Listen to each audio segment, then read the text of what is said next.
नमस्कार। ओम शांति। कैसे हैं दोस्तों आप लोग? कहते हैं कि ये आंखें देखकर हम सारी दुनिया भूल जाते हैं, बशर्ते आंखें तो ऐसी हो। और सच है कि आंखें जो हैं इंसान की ज़िंदगी की किताब है। वो ऐसा कैमरा है जो चलते फिरते हर इंसान को अपने अंदर कैद कर लेता है। और आपकी आंखें अगर तंदुरुस्त हैं तो उतने ही खूबसूरत दृश्य वो अपने जहन में बसा लेता है। प्रोग्राम की शुरुआत करने जा रहे हैं हम, जैसे इस प्रोग्राम का नाम है ये सेहत की बात है। एक मेल हमारे पास आया है, लेकिन इससे पहले कि मैं मेल पढ़ूं, डॉक्टर साहब बहुत स्वागत आपका, हमेशा की तरह हमारे साथ बने हुए हैं। ओम शांति। डॉक्टर साहब एक मेल आया है, चूँकि मुसलसल हमारे पास जो हैं प्रोग्राम चल रहे हैं और मेल्स भी आ रहे हैं, कुछ ख़त भी आए हैं, तो जैसे जैसे जो चीज़ें आगे बढ़ेंगी हम उस पर बात करेंगे। इसमें ये हैं चंद्रपुर से रविंद्र यादव जी। ये लिखते हैं कि इनकी एक आंख में पस आता है जी। और वो जमा रहता है, बाहर ऐसा दिखता है साफ। हालांकि वो इलाज करवा रहे हैं, लेकिन फिर भी जैसा चाहिए वो असर नहीं हुआ। ये टॉपिक तो बहुत उपयुक्त आपने लिया है। आँख से अगर किसी को पस आए तो उसकी क्या हालत होती होगी, उसकी मानसिकता पे क्या असर पड़ता होगा। मेरी आँख में से पस आ रहा है। पस को हम बचपन से सुनते आए, पस बहुत ख़राब चीज़ है। फिर भी क्या है कि पस आना कई कारणों से होता है। वो पस डेंजरस वाला भी है और वो पस कुछ ऐसे कारण से भी आ रहा है जो फिज़िकल ब्लॉकेज के कारण है। तो अगर सबसे कॉमन कॉज तो पस आने का कंजक्टिवाइटिस है। जी। सबने सुना ही होगा कंजक्टिवाइटिस, जिसको आँख आना कहते हैं कॉमन भाषा में। लेकिन और एक कारण है कि जो एक एपिसोड में हमने बात की थी कि टीयर सिस्टम हमारी आँख का जो होता है, जो आंसू बनते हैं, तो बन रहे हैं आंसू लगातार 24 घंटे, और फिर वो अपना काम करने के बाद उनको नाक के अंदर जाना है। तो उसको जाने के प्रोसेस को ड्रेनेज सिस्टम कहते हैं। वहाँ पे कुछ ब्लॉकेज आ जाती है। उस ब्लॉकेज आने के कारण वो टीयर्स वहीं के वहीं रुके रहते हैं, और जो पानी भी अगर रुका रहेगा तो उसमें बदबू आ जाएगी, तो वो पस बन जाते हैं। धीरे धीरे उसमें इन्फेक्शन हो जाता है, पस बन जाता है। तो मैं समझता हूँ कि एक तो सबसे पहला काम वो ये करें कि आँख की जांच कराएं कि ये पस किस कारण से आ रहा है। अगर वो ये टीयर सिस्टम के ब्लॉकेज के कारण है तो उसमें शुरू में तो कुछ एंटीबायोटिक खानी और डालनी पड़ती हैं, और उसके बाद उसका ऑपरेशन होता है। तो इसमें दवाई इलाज के बाद उसका ऑपरेशन इलाज होता है। एक्चुअली क्या है कि जो नेचुरल पैसेज बना हुआ था आँख से नाक के बीच में, वो ब्लॉक हो गया है। तो अब हमें एक आर्टिफिशियल पैसेज बनाना पड़ता है, एक आर्टिफिशियल ओपनिंग बनानी पड़ती है आँख से नाक के बीच में। तो वो टीयर्स उस आर्टिफिशियल ओपनिंग के थ्रू नाक में जाते हैं। तो वो एक ऑपरेशन होता है। इतना छोटा तो नहीं होता है, आधा घंटा लगता है उसमें। तो वो ऑपरेशन की शायद इनको ज़रूरत पड़े। तो उम्मीद है कि रविंद्र जी को अपना जवाब मिला होगा। और आज हमने एक मेल को शामिल किया, और वैसे तो हालांकि इस टॉपिक की जगह यहाँ पर नहीं थी, लेकिन डॉक्टर साहब ने जवाब दे दिया है। रविंद्र जी को अपना जवाब मिला होगा। बाकी सवालों को हम आगे और शामिल करेंगे। डॉक्टर साहब, आज की एपिसोड में हम क्या ले रहे हैं? आज मैं आपके माध्यम से दर्शकों तक कुछ ऐसी बीमारियों के बारे में पहुंचाना चाहता हूं, कुछ जानकारी जो कॉमन बीमारियां हैं हमारे देश के हिसाब से। और WHO ने भी माना कि इंडिया में वो बीमारियां कॉमन हैं, और उनसे अगर इलाज ना हो तो उनसे साइट पर थोड़ा बहुत असर आना लाजमी है। अच्छा तो अगर हम इलाज कर लें तो हमारी साइट वर्षों तक नॉर्मल बनी रह सकती जी। है। तो इनके बारे में थोड़ी सी जानकारी, और ये इतनी कॉमन है कि एक आम आदमी को इनके बारे में पता होना ज़रूरी है। थोड़ा बहुत जानकारी हो तब वो आगे जांच कराने जा सकते हैं, इलाज करा सकते हैं। तो आज कुछ ऐसी बीमारियों के बारे में जो बहुत कॉमन हैं, आए दिन लोगों को होती हैं, हो सकती हैं, उनके बारे में थोड़ी चर्चा करेंगे। डॉक्टर साहब, चर्चा शुरू करने से पहले एक सवाल मैं लेना चाहूँगा जी। कि क्या ये जो बाहर जो पॉल्यूशन होता है, जो प्रदूषण होता है, उसका भी आँखों पर असर पड़ता है?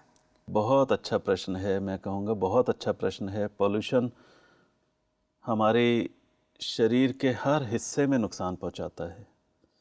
अगर नॉइज़ पॉल्यूशन है तो कान खराब हो जाते हैं, और इतनी गैसेस का पॉल्यूशन है, हमारी सांस की नली या फेफड़े खराब हो जाते हैं। और जो इतना माइक्रोस्कोपिक डस्ट है या गैसेस हैं, इतने छोटे पार्टिकल्स हैं, क्योंकि आँख का बाहर का पोर्शन खुला हुआ है एटमॉस्फेयर के लिए, तो वहाँ पर ज़रूर उनका असर आता है। और जो आँख की झिल्ली है जिसको कंजक्टिवा बोलते हैं, वहाँ पर वो सारी चीज़ें आके रुक जाती हैं या स्टे करती हैं। वैसे हमारा टीयर ड्रेनेज सिस्टम इतना सक्षम है कि वो छोटी मोटी जो भी पॉल्यूटेड चीज़ें हैं उनको बहा के ले जाता है, लेकिन फिर भी उनके कारण आँख लाल भी हो सकती है और आँख में थकावट भी हो सकती है। जी। पॉल्यूशन का ज़्यादा असर उन लोगों को भी होता है जैसे जो स्कूटर या मोटरसाइकिल ड्राइव करते हैं या जो बहुत समय तक पैदल चलते हैं धूप वगैरह में या खुले वातावरण में। उनको भी डस्टी एटमॉस्फेयर में, जैसे राजस्थान वगैरह में डस्ट बहुत उड़ती है, तो उनको भी पॉल्यूशन का असर पड़ता है।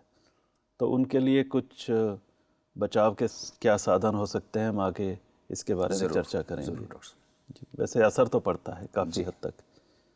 रात को जब भी सोने से पहले ना अच्छी तरह से पानी से आंखों को साफ कर लें, तो आपने काफ़ी हद तक पॉल्यूशन का असर धोने खत्म की हो जाए। बात की है, आंखों को साफ करने की बात की। धोने की। कुछ लोग गुलाब जल डालते हैं और कुछ पत्तों का रस भी आंखों में डालते हैं, ये कहाँ तक ठीक है? नहीं, देखिए, जो फ्रेश वाटर है, चाहे तो आरओ का या एक्वागार्ड का पानी लें, अगर ज़्यादा ही सोचना है इस बारे में, वो जितना अच्छा है, और कोई ये किसी पत्ते का रस या गुलाब जल का रस कितनी सफाई से वो बना हुआ है इस पर निर्भर करेगा। जी जी अगर जी उसके अंदर खुद ही कुछ बैक्टीरिया या खुद ही कुछ कंटेमिनेंट हैं, जी, तो वो आँख को नुकसान पहुंचा सकते हैं। सकते हैं। जी तो जबकि अच्छा पानी लेंगे, साफ़ सुथरा या उबला पानी लें और उससे आँख को साफ़ करें। जी मेन चीज़ है कि इन पॉल्यूटेंट्स को जो भी आँख में जमा हो गए हैं उनको हटाना है हमें।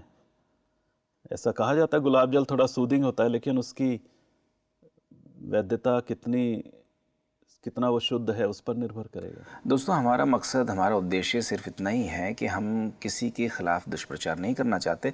हम सिर्फ उन चीज़ों को साफ़ कर देना चाहते हैं और उन चीज़ों को पहुंचाना चाहते हैं कि जो लोगों में एक आम चलन बना हुआ है, जो भ्रांति बनी हुई है कि कुछ चीज़ों का इस्तेमाल करना चाहिए, कुछ चीज़ों का इस्तेमाल नहीं करना चाहिए।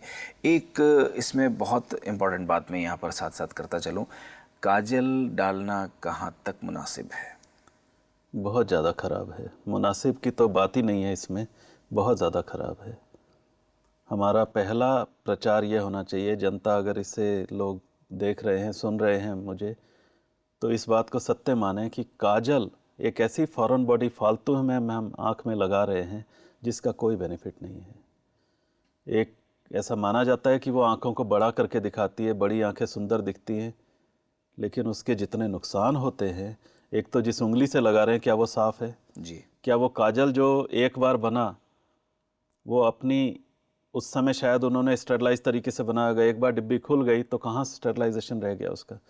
क्या हम अपनी आँख में कोई ऐसी चीज़ लगाना चाहते हैं जिसकी शुद्धता के ऊपर हमें संदेह है? क्यों लगाएं? हमने देखा है बहुत से ऐसे केसेस जो काजल लगाने के कारण कुछ ना कुछ एलर्जी, कंजक्टिवाइटिस या कुछ और बड़ी बीमारियों लेके हमारे पास आए हैं।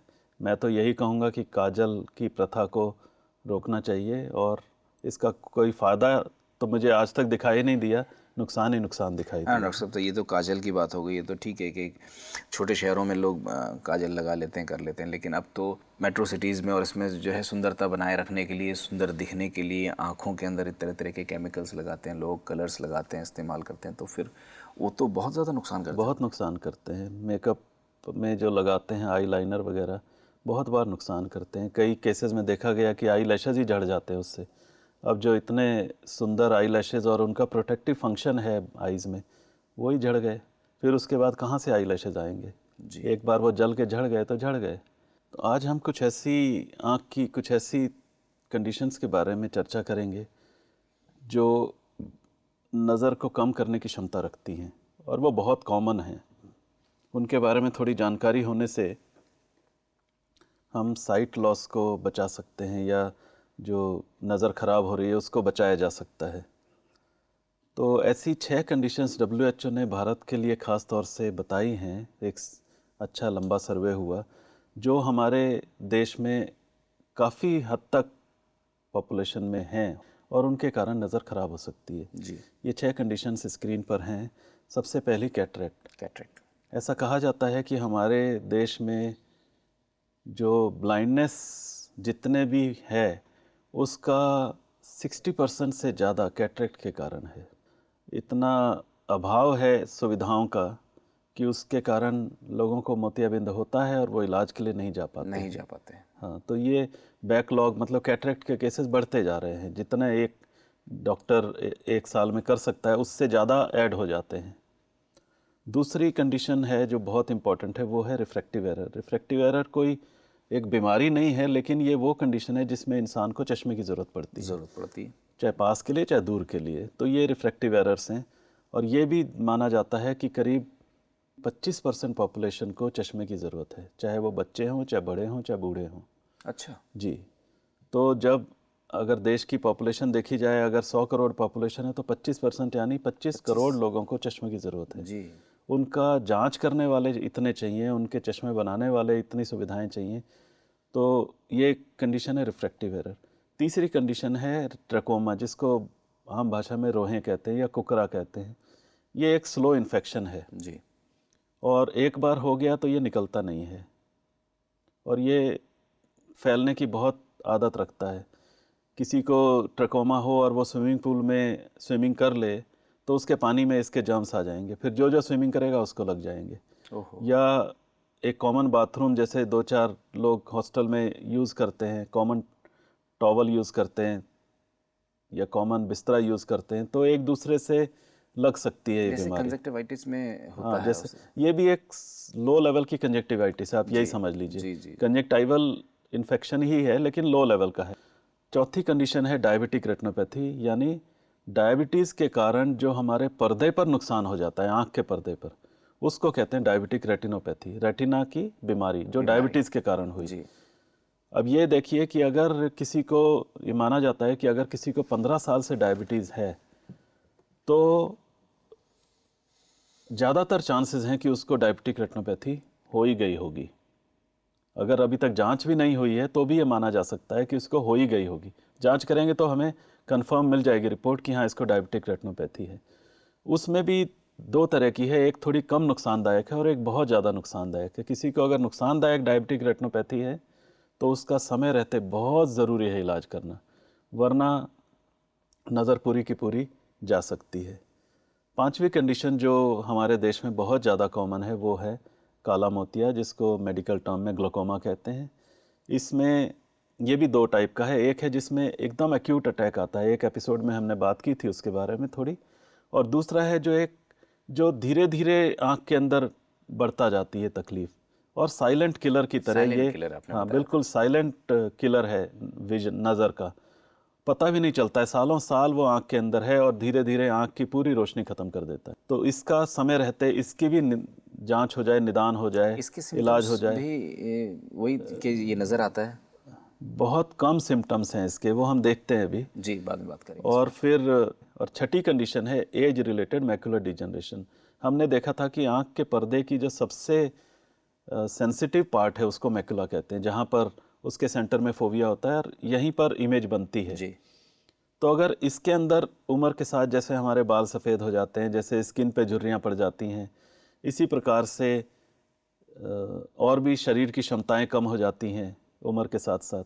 इसी तरह से आँख का ये जो पर्दे का सबसे इम्पोर्टेंट हिस्सा है मैकुला, यहाँ पर कुछ परमानेंट चेंजेस आनी शुरू हो जाती हैं, डीजनरेटिव चेंजेस। उसके कारण नज़र पे बहुत असर आता है। ओके। तो इनके बारे में एक एक करके हम बिल्कुल बिल्कुल। थोड़ा जानकारी लेंगे।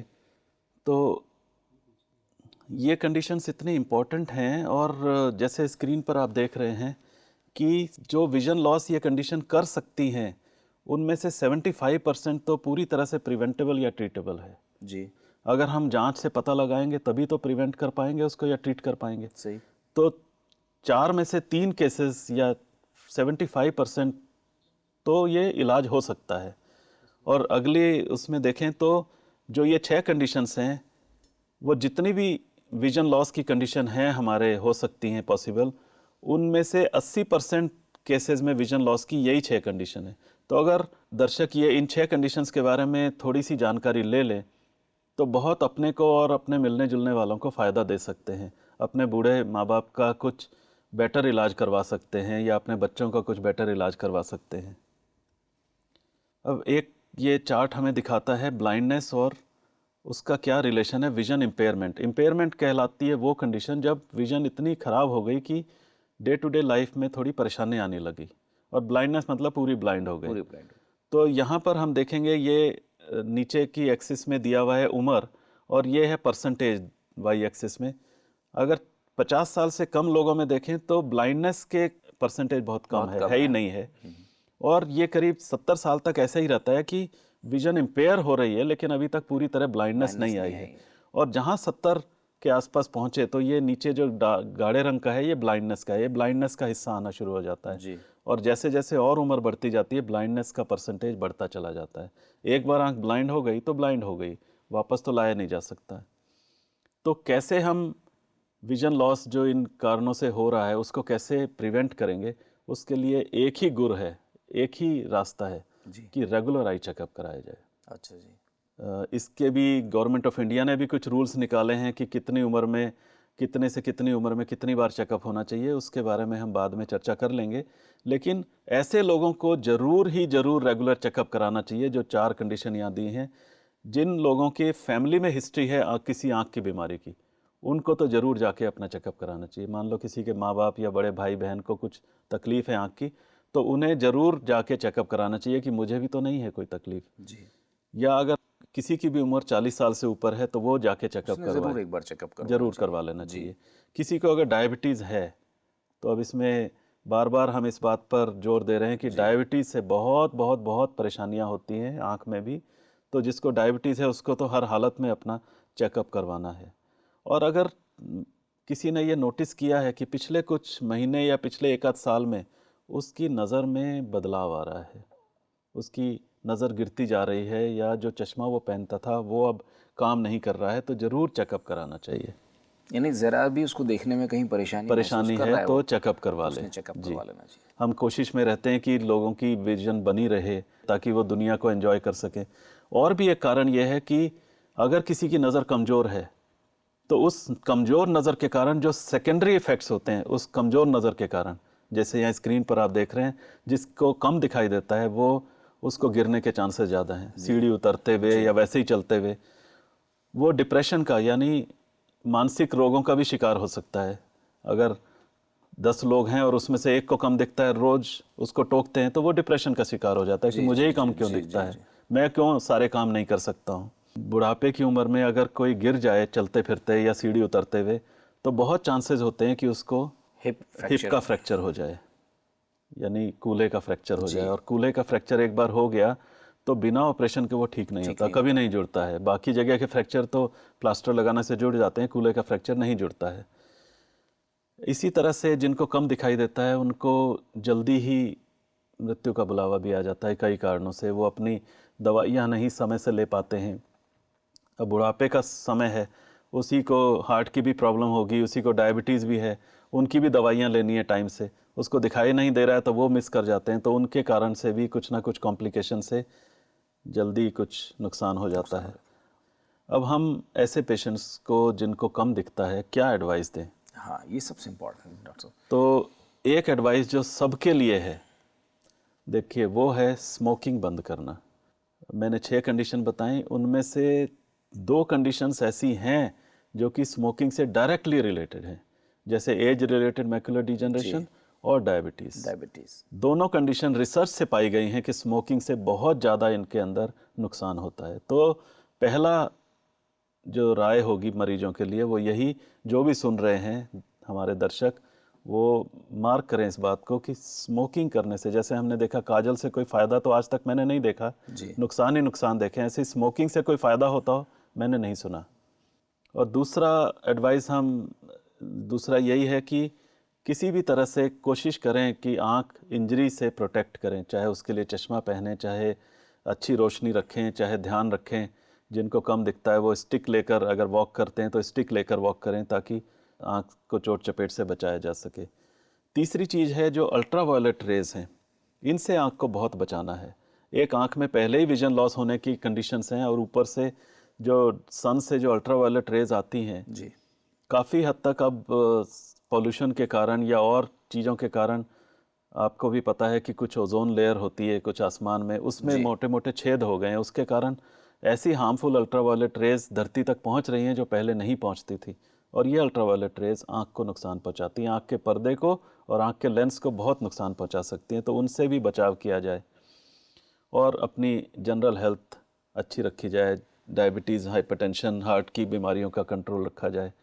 अंदर से आँख के ये स्ट्रक्चर्स हैं, जिन जिन दर्शकों ने पहले के एपिसोड नहीं देखे उनके लिए बता दें कि आँख के बाहर ये आँख का शीशा है जिसको कॉर्निया कहते हैं, ये आँख का लेंस है और ये काले रंग से जो दिखाया गया है ये आइरिस है। इसके सेंटर में एक गोल छेद काले रंग का दिखाई देता है जिसको प्यूपिल कहते हैं।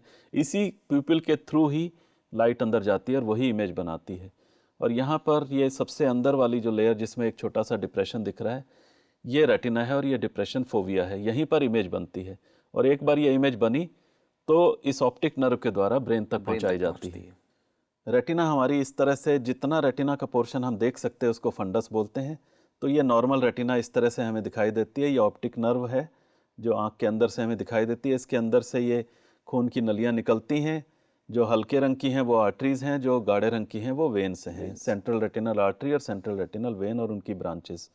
और ये जो डार्क कलर का दिखाई दे रहा है ये मैकुला है, ये ऑप्टिक नर्व से थोड़ी दूरी पर होता है। सारी इमेज जो है यहीं पर बनती है और फिर यहाँ से वापस नर्व के द्वारा ब्रेन तक पहुँचाई जाती है। तो ये 6 कंडीशंस दोबारा एक बार देख लें कि 80% विजन इम्पेयरमेंट या विजन लॉस इन्हीं 6 कंडीशंस के बारे में होता है। जो कंडीशंस 80% हमारे लिए इम्पॉर्टेंट हैं तो उनके बारे में जानकारी होना तो हर एक के लिए थोड़ी बहुत ज़रूरत है। तो सबसे पहले हम बात करेंगे एज रिलेटेड मैकुलर डिजनरेशन। एक एक कंडीशन लेंगे, लेकिन पहले एज रिलेटेड मैकुलर डिजनरेशन। ये उम्र के साथ ऐसा माना जाता है कि हर 3 में से 2 लोगों को तो हो ही जाएगी। अच्छा। हाँ, जो भी 60 साल से ऊपर के लोग हैं हर 3 में से 2 को तो किसी ना किसी अनुपात में होगा ही होगा। और ये क्यों इम्पॉर्टेंट है आप ध्यान दें इस बारे में। सबसे पहले क्यों लिया ये, क्योंकि ये age related macular degeneration retina के उस हिस्से को असर करती है जो हमारे लिए सबसे ज़्यादा ज़रूरी है, यही मैकुला। इसलिए ये सबसे इम्पॉर्टेंट विजन यानी सेंट्रल विजन को असर डालती है। और इसके कुछ रिस्क फैक्टर में सबसे पहले तो एजिंग है। 40 साल से ऊपर हर दशक में इसका इंसिडेंस या प्रेवलेंस 3 गुना बढ़ता जाता है। और ये माना जाता है कि 70 से 75 साल के बीच में करीब करीब 15% पॉपुलेशन को ये एज रिलेटेड मैकुलर डिजनरेशन किसी ना किसी अनुपात में है ही है। जितने भी हम केसेस 70 साल के देखेंगे उनमें से 15% को हर हालत में हमें एज रिलेटेड मैकुलर डिजनरेशन मिलेगा। और इसको बढ़ाने वाले फैक्टर्स में स्मोकिंग सबसे ऊपर आता है। तो स्मोकिंग तो मैं दोबारा आपके माध्यम से सब दर्शकों को बताना चाहूँगा कि स्मोकिंग को जितनी जल्दी वो छुटकारा पा लें उतना अच्छा है। और फैमिली हिस्ट्री भी इसकी रहती है कि कुछ फैमिलीज़ में रन करता है। आप देखिए इसका असर क्या पड़ता है। यहाँ आप स्क्रीन पर देख रहे हैं, ये 2 बच्चे हैं। नॉर्मल आदमी इनको पूरा देख सकता है, लेकिन जिसको एज रिलेटेड मैकुलर डिजनरेशन, उसका जहाँ सबसे ज़्यादा उसको अच्छा दिखना चाहिए, इनके फेस ही देखना सबसे ज़्यादा ज़रूरी है ना जी, वही नहीं दिख रहे हैं। सेंट्रल विजन लॉस हो गया। इधर उधर की दुनिया भर की चीज़ें थोड़ी बहुत दिख रही हैं, लेकिन सेंट्रल विजन लॉस हो गया। अब इसकी फंक्शनल इम्प्लीकेशन यानी पेशेंट को क्या महसूस होता है, उसको अपने अंदर क्या कमी महसूस होती है। सबसे पहले तो वो लोगों के चेहरे देखने में उनको सबसे ज़्यादा परेशानी है। किसी को पढ़ने लिखने का काम है वो सबसे ज़्यादा प्रॉब्लम है, उसमें सेंट्रल विजन सबसे ज़्यादा चाहिए। फिर स्ट्रेट लाइंस, जैसे ब्लैक बोर्ड पे कुछ लिखा हुआ है या किसी को कुछ ज्योमेट्री वगैरह बनाने का, कुछ ड्राइंग का शौक़ है, तो सीधी सीधी लाइनें उन्हें टेढ़ी मेढ़ी दिखाई देती हैं। और अगर वो रोड पर चल रहे हैं या फुटपाथ पे सवेरे मॉर्निंग वॉक इवनिंग वॉक करते हैं फुटपाथ पे, तो फुटपाथ और रोड का डिफरेंस उनको नहीं दिखाई देता है कि कहाँ से फुटपाथ शुरू हो रहा है और कहाँ रोड है, तो वो नहीं पहचान पाते हैं। इसी तरह से जब वो सीढ़ियाँ उतरते हैं तो सीढ़ियों की जो एज है वो उन्हें नहीं दिखाई दे पाती। और कितना भयानक हो सकता है ये आप सोचिए। सही बात है। जिसको वैसे ही बुढ़ापा आ गया है और उसे सीढ़ी उतरना ही है, किसी का ऊपर के मंजिल का मकान है, सीढ़ी उतरते में अगर उसे एज नहीं दिखाई दे तो वो गिर ही सकता है ना। और सीढ़ी गिरा तो पता नहीं क्या क्या हो जाए। और इसी तरह से अगर कोई ड्राइव करता है तो उसे ट्रैफिक के सिग्नल्स में जो चेंज होता है ना, येलो से ग्रीन, रेड से ग्रीन से रेड जब हुआ, वो उतने समय में नहीं दिख पाता है जितने समय में दिख जाना चाहिए। अब ट्रीटमेंट के बारे में एक लाइन बताना चाहूँगा कि जो नज़र लॉस हो गई वो परमानेंट है। रेटिना पर जो भी हो गया चेंज, डीजनरेशन है ना, जी। अगर हमारा कोई सिर का बाल या मूंछ का बाल सफ़ेद हो गया तो उसे नेचुरल तौर पे तो काला नहीं किया जा सकता, वो तो नहीं संभव है ना। जी। जैसे शरीर में कहीं झुर्री पड़ गई, वो तो वापस नहीं आने वाली है ना, शरीर की स्किन वैसी की वैसी। इसी तरह से ये भी डीजनरेशन है, जो लॉस हो गया वो लॉस हो गया। लेकिन इसलिए जो रोशनी बची हुई है उसको बचाया उसको जा बचाया जा सकता है, और अगर जल्दी इसका पता लगाया जाए तो उस डीजनरेशन के प्रोसेस को स्लो किया जा सकता है। कुछ ऐसी दवाइयां हैं जिनसे वो डीजनरेशन का प्रोसेस रोक तो नहीं सकते, लेकिन जो काम 10 साल में होना है वो अभी 30 साल में होए तो अच्छा ही है ना मरीज के लिए। जितनी डीजनरेशन 5 साल में 10 साल में होनी है उतनी 20-30 साल में हो तो अच्छा ही है ना। तो उसको हम स्लो कर सकते हैं, डिले कर सकते हैं। तो इसके लिए अर्ली डिटेक्शन जो है वो सबसे ज़्यादा इम्पॉर्टेंट है। और इसकी प्रिवेंशन में एक ही बात कहूँगा कि स्मोकिंग तुरंत बंद करनी है। दर्शकों, आप देख रहे हैं ये सेहत की बात है, और बार बार डॉक्टर साहब एक चीज़ पर जोर दे रहे हैं, स्मोकिंग के लिए, धूम्रपान के लिए। धूम्रपान सिर्फ ऐसा नहीं है कि आँखों की साइड पर आपकी आँखों के विज़न को लॉस करता है या उसको कमज़ोर बनाता है या ज़्यादा नुकसान करता है, बल्कि सिगरेट के स्मोकिंग किसी भी तरह का हो वो आपके बाकी के ऑर्गन्स पर भी बहुत बुरा असर डालता है। इस पर फिर कभी चर्चा होगी, लेकिन फ़िलहाल डॉक्टर भटनागर साहब बने हुए हैं हमारे साथ, और आप देख रहे हैं ये सेहत की बात है जिसमें आज हमारा विषय है हमारी आँखें। तो एज रिलेटेड मैकुलर डिजनरेशन के बारे में तो इतना ही कि इसको जितना जल्दी डिटेक्ट हो सके उतना अच्छा है, ताकि अब दूसरा जो कंडीशन बहुत कॉमन है, यानी इंडिया में विजन लॉस के कारणों में 60% इम्पॉर्टेंट है, वो है कैटरेक्ट। लाखों की संख्या में, लाखों क्या मतलब मिलियंस की संख्या में हमारे देश में कैटरेक्ट से प्रभावित लोग हैं, जिनके कैटरेक्ट के कारण जिनकी रोज़ी रोटी की भी मुसीबत आ रही है, उनको दिखने में, रोज़मर्रा की ज़िंदगी जीने में भी उनको तकलीफ़ आ रही है। तो क्या है ये कैटरेक्ट? कैटरेक्ट को सिंपल भाषा में कहा जाए तो आँख का जो लेंस है वो अपनी पारदर्शिता यानी ट्रांसपेरेंसी को खो देना, वो कैटरेक्ट कहलाता है। और इससे क्या होता है, जब ये प्रोसेस डेवलप हो रहा है, यानी आँख की लेंस पारदर्शिता से थोड़ा थोड़ा ओपेक हो रहा है, तो जो लाइट आँख के अंदर जाना चाहती है वो लाइट आँख के अंदर कम जा पाती है, लेकिन उससे भी ज़्यादा ख़राब है कि वो लाइट लेंस से ही स्कैटर हो जाती है, यानी छितर जाती है।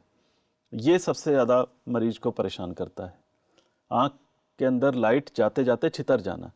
तो ऐसे लोग जब भी कहीं ड्राइव करते हैं रात में ख़ास तौर से, तो सामने वाले गाड़ियों की हेडलाइट उनको बहुत ज़्यादा परेशान करती है। उनकी लाइट ऐसी छितरी छितरी चारों ओर उनको रंगीन रंगीन दिखाई देती है कि उनको ग्लेयर आ जाती है, और उससे एकदम ब्लाइंडनेस की सी कंडीशन आ जाती है टेम्परेरीली। एंटी ग्लेयर ग्लास पहनने से भी कोई फ़ायदा नहीं होता, क्योंकि ये आँख के अंदर की बात है। जी। तो इसको तो जब तक कैटरेक्ट को निकाला नहीं जाएगा, ये कंडीशन थोड़ा बहुत फ़र्क पड़ सकता है एंटी ग्लेयर से, लेकिन ज़्यादा मटेरियल फ़र्क नहीं पड़ता है। तो इसके कारण, स्कैटरिंग के कारण ब्लड विजन हो जाती है और बहुत ज़्यादा परेशानी। अब देखिए, प्रेवलेंस कहें कि पॉपुलेशन में कितने लोगों को किस उम्र में कितने % है, तो 55 साल से ऊपर के लोगों को करीब करीब 30% लोगों को कैटरेक्ट होता है। आप अंदाज़ा लगा लीजिए, 55 साल से ऊपर के हमारे देश में करोड़ों लोग होंगे, उन 30% over the age of 55 years, उनको कैटरेक्ट किसी ना किसी, बहुत बड़ा वर्ग है। इसीलिए मैं कहता हूँ कि जितने भी हम ऑपरेशन करते हैं एक साल में, उससे कहीं ज़्यादा लोग नए ऐड हो जाते हैं, तो पुराने तो पूरे ही नहीं हो पा रहे हैं। और फिर आजकल कुछ ऐसी दवाइयाँ चल गई हैं, कई ऐसी प्रॉब्लम्स हैं शरीर में, जैसे स्किन की कुछ प्रॉब्लम्स हैं या और कहीं कहीं की प्रॉब्लम्स हैं, जिनके लिए एक ग्रुप है दवाइयों का जिनको स्टीरॉइड्स कहते हैं या कॉर्टिकोस्टीरॉइड्स कहते हैं। वो लेने से कैटरेक्ट बहुत जल्दी आ जाता है। वो कुछ ऐसी बीमारियों में कॉर्टिकोस्टेरॉइड आई ड्रॉप के रूप में भी डालने पड़ते हैं और गोलियों के रूप में भी लेनी पड़ती हैं। शरीर की कई बीमारियां हैं ऐसी, कभी उसके बारे में चर्चा होगी। तो उनको लेने से भी मोतियाबिंद जल्दी आ जाता है। और एक्सपोजर टू अल्ट्रावायलेट लाइट, ख़ास तौर से जो लोग पहाड़ों पे रहते हैं वहाँ पर अल्ट्रावायलेट लाइट की परसेंटेज ज़्यादा होती है। इसी तरह से जो समुद्र के तटवर्ती इलाकों पर जो लोग रहते हैं वहाँ पर भी अल्ट्रावायलेट रेज़ का परसेंटेज ज़्यादा पहुँच पाता है। उन लोगों को ये अल्ट्रावायलेट रेज़ जो हैं, पहले भी बताया कि ये लेंस के ऊपर और रेटिना के ऊपर बहुत डैमेजिंग इफ़ेक्ट रखते हैं, तो लेंस में कैटरेक्ट कर देते हैं। और इसी में अगले जो रिस्क फैक्टर हैं वो है एजिंग, यानी एज तो हमने देख लिया 55 के ऊपर। स्मोकिंग और डायबिटीज़, ये दो ऐसी कंडीशंस हैं। स्मोकिंग तो मतलब बहुत ही ख़राब है, और डायबिटीज़ के साथ कैटरेक्ट अपने आप भी हो सकता है, और डायबिटीज़ भी उसको हुआ हुआ कैटरेक्ट डायबिटीज़ के कारण बढ़ सकता है। अब देखिए, यही दो बच्चों को, जो नॉर्मल आदमी इनको एकदम साफ सुथरा एकदम क्लीन इमेज देख सकता था, ये जिसको कैटरेक्ट है उसको क्या दिखाई दे रहा है, उसके जीवन में क्या रंग रह गया। अभी ये फोटो में दिखाया गया है कि एक कैटरेक्ट वाला आदमी किस तरह से उसको दिखाई देता है। अब इसकी फंक्शनल इम्प्लीकेशंस क्या हैं, मरीज को क्या परेशानी महसूस होती है। सबसे पहले तो उसकी नज़र ही ब्लर्ड हो गई, नज़र ही धुंधली पड़ गई, तो उसे कुछ भी अच्छा नहीं दिखाई दे रहा है। दूसरा, उसको कंट्रास्ट, जैसे दो रंगों में आपस में कंट्रास्ट दिखना चाहिए, वो नहीं दिखाई देता है। तो और तीसरी चीज़, उनको डेप्थ पता लगाना बहुत भारी पड़ता है। जैसे टेबल पर कप रखा हुआ है, अब वो कप अगर उनको उठाना है तो बार बार कभी कप के आगे हाथ जाता है, कभी पीछे हाथ जाता है। कप कितनी दूरी पर रखा है ये पूरी तरह से पता नहीं चल पाता है। इसी तरह से जब सीढ़ियाँ उतरते हैं तो सीढ़ी कितनी ऊंची है ये डेप्थ उन्हें नहीं पता चल पाती है। तो ये भी उनको बहुत परेशानी रहती जो है। आपने बताया था कि सड़क से फुटपाथ पर जाना है, हाँ, वो एज रिलेटेड मैकुलर डिजनरेशन में भी है, और इसमें कैटरेक्ट में भी यही है। और फिर उन्हें रोशनी के चारों तरफ हेलो दिखाई देती है, जो मैंने बताया बहुत डिस्टर्ब करती है। छितरा छितरा सा जो दिखाई देता है वो है। ऐसा लगता है जैसे हर चीज एक स्मोक के थ्रू देख रहे हैं, वो एक धुंध के थ्रू देख रहे हैं। जैसे धुंध वातावरण में छाई हो ना, उसमें जैसे हमारी नज़र हो जाती है, ऐसी कैटरेक्ट के पेशेंट को 24 घंटे ऐसा ही दिखाई देता है, और उनकी कलर विजन खराब हो जाती है। दोस्तों, आज हम बात कर रहे हैं यहाँ पर आँखों की विभिन्न बीमारियों की, और आज सबसे इम्पॉर्टेंट हमने एक पार्ट लिया है कैटरेक्ट। और कैटरेक्ट चूँकि आप समझ चुके होंगे, पूरा हमने यहाँ पर कंप्लीट किया है। और इस एपिसोड के बाद फिर हम और दूसरी चीज़ों पर आएंगे, जिसमें फिर डायबिटिक रेटिनोपैथी है और दूसरी बहुत सारी चीज़ें हैं, बहुत सारी बीमारियां हैं जिन पर हम डिटेल में बात करेंगे, विस्तार से बातचीत करेंगे। लेकिन अभी इस एपिसोड में हमको यहीं पर इजाज़त दीजिए। स्वस्थ रहिएगा, अपना ख्याल रखिएगा, क्योंकि ये सेहत की बात है। Take care. ओम शांति। ओम शांति। ओम शांति।